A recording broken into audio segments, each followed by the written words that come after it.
বিসমিল্লাহির রহমানির রহিম। আমি চৌধুরী রফিকুল আবরার সশ্রদ্ধ চিত্তে শপথ করিতেছি যে আমি আইন অনুযায়ী অন্তর্বর্তীকালীন সরকারের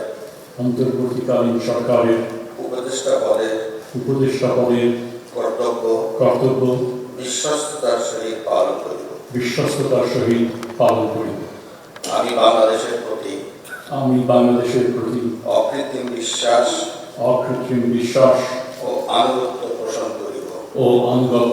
পোষণ করিব।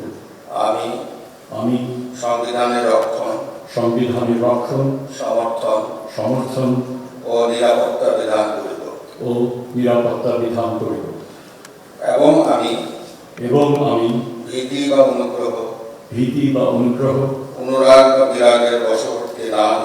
অনুরাগ বা বিরাগের বশবর্তী না হইয়া সকলের প্রতি আইন অনুযায়ী যথাবিহিত আচরণ করিব।